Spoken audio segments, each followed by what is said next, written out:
Welcome to my Learn Japanese lesson number 26. In this lesson, I will be covering verbs.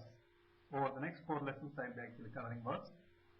In this particular lesson, I will be differentiating between two types of verbs called transitive verbs and non-transitive verbs, which go to change the sentence structure depending on which verb is being used.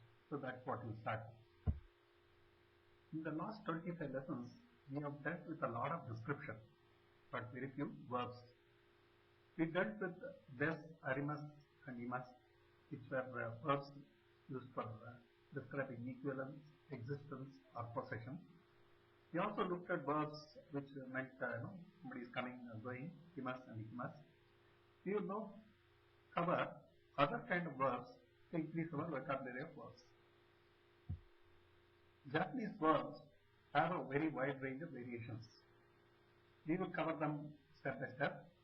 In this particular lesson, we will look at the types that differentiate the sentence structure itself.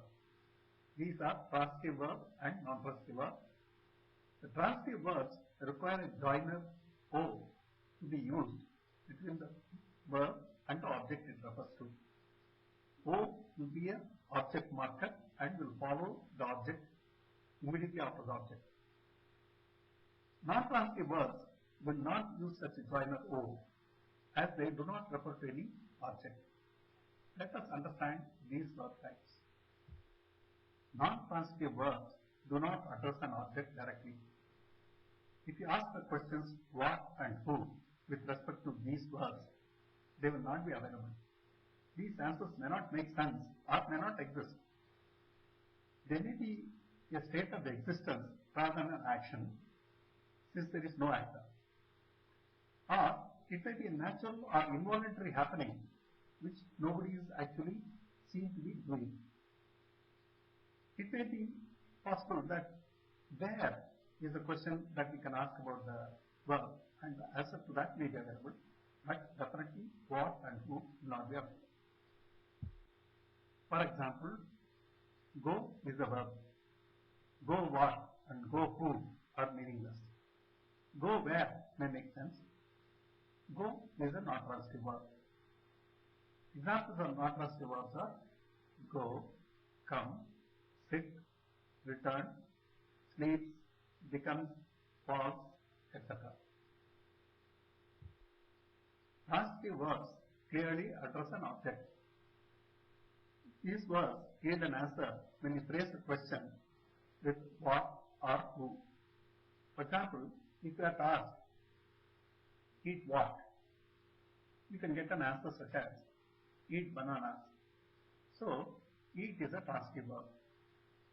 These types of verbs involve action through an actor, and this action is performed on something.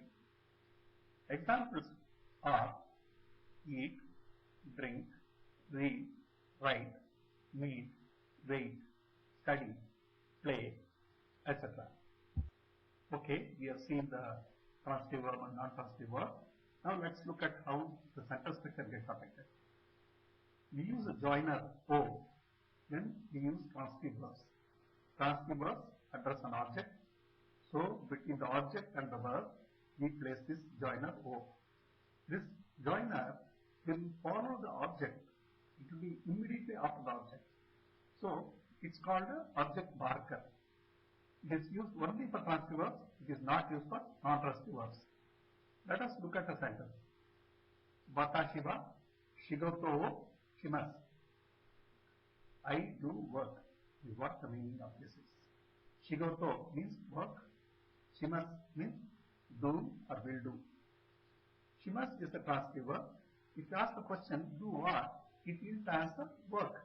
And work is present there, shigoto. So, between do and work, that is shimasu and shigoto, you place the joiner O. You place it immediately after shigoto, which is the object. That's the way this will be used. Let me use some pairs of non-transitive and transitive verbs to drive home the concepts. Some things can be done now, but these things could also have been done already. I can open a window, or I can find a window already open. So the concept of open can form both a transitive verb and a non-transitive verb. Let us look at the examples below to understand further. These verbs that we find in both the columns are related, but they are distinctly different verbs. This illustration is meant to drive home the understanding of the differences only. The verbs shown here are in the plain form, not the massive form that we are being familiar with. Oriru means to get off or get down. We saw verbs related to our motion as in itimas and timas are non-transitive verbs. This idea continues here. The corresponding transitive verb, orosu, means to take something down. Maybe you unload a baggage or take down a picture hanging in the wall. That would be an action on a luggage or a picture and will be transitive verb. Variru is used when something gets broken. Maybe you dropped a vase and it broke on hitting the floor. You would use varu if you deliberately did the task of breaking something that was to be broken. Maybe you broke a glass case containing a fire hose or broke a plank of wood to show your prowess in the martial art karate. In the first case, technically you broke the vase, but you can express an excuse that you only dropped it unintentionally and it broke by itself. So, voluntary action is transitive and involuntary action can be explained away using non-transitive form. Hajimaru is the transitive verb for beginning. Hajimeru, you see, maru will become meru, is used to connote you began something. For example, the office starts at a certain time. It usually starts at this time. Whether you really started your own work or not, the office is deemed to have started at that time. The difference between aku and akeru has already been explained. One is to find something open and another is to open. Kawaku can be used to describe a state of dryness, as in one's throat that goes dry. Kawakasu would imply you are actively drying something, as in drying wet hair using a blower. I am sure these examples would have clarified the transitive and intransitive verbs further. We learned about transitive verbs and non-transitive verbs. We understood how to identify them by examining if they directly refer to an object or not. If there was an object it was referring to, it is a transitive verb. If there was no object, it is a non-transitive verb. We asked the question what or who about the verb, and if it made sense, it is a transitive verb. We learned the way the joiner o is used when we use transitive verbs. We also saw some examples of transitive and non-transitive verbs through pairs of words which are very close in concept. That brings us to the end of lesson number 26. I have 3 more lessons on verbs. You can go to my channel Avid Reader 100 on YouTube to find a playlist of all the lessons, all the 25 lessons so far. Come back to the side, do well, keep posting your opinions to the YouTube page.